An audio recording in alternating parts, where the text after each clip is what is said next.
Part 2 of my series on mortality. Hi, I'm Rochelle Fry, licensed professional counselor, and I'm doing a mini-series on mortality and end-of-life issues. So this part is going to be just describing and discussing what MAID is. So MAID it stands for Medical Aid in Dying.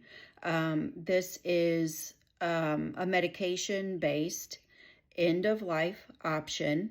And then in part 3, I'm going to discuss more about the psychology and thought process related to this. But in this part, I just want to describe what it is for people who may not know. So medical aid in dying is a medication-assisted end-of-life option for people in several countries, but it's legal in 10 states currently. There's legislation proposed in several other states. So the states that it's actually legal in include California, Colorado, Hawaii, Maine, Montana, New Jersey, New Mexico, Oregon, Vermont, Washington, and Washington, D.C. And this is something that it is regulated. There are rules about it. So the requirements for medical aid in dying is that somebody's got to have 6 months or less to live. So they have to be already dying. They have to be already terminal. They have to be 18 years or older. So this program is only for adults. You have to have 2 separate doctors who agree and sign that this person has 6 months or less to live. The person must be of sound mind. They can't be, they have to be their own guardian. They have to be in their right mind to participate in this program.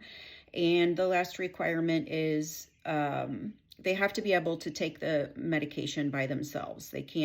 Nobody can administer, so they have to be able to actually take the medication on their own. This is not assisted suicide. The reason it's not assisted suicide is because these are people who are already actively dying. These are people who are going to die regardless.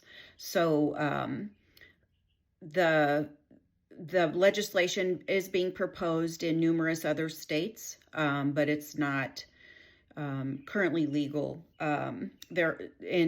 It's also legal in Canada, Switzerland, Australia, New Zealand, and several other countries in Europe and South America. So this is basically what I call death with dignity. It's being able to choose not to go through the last horrible stages of death, to be able to pick your day, to be able to spend your last days how you want to. And the other thing I want to say in this video is that this is supported by 74% of Americans. 74% of Americans are supportive of medical aid in dying laws and legislation. I'll talk more about the rest of it in part 3. Thank you.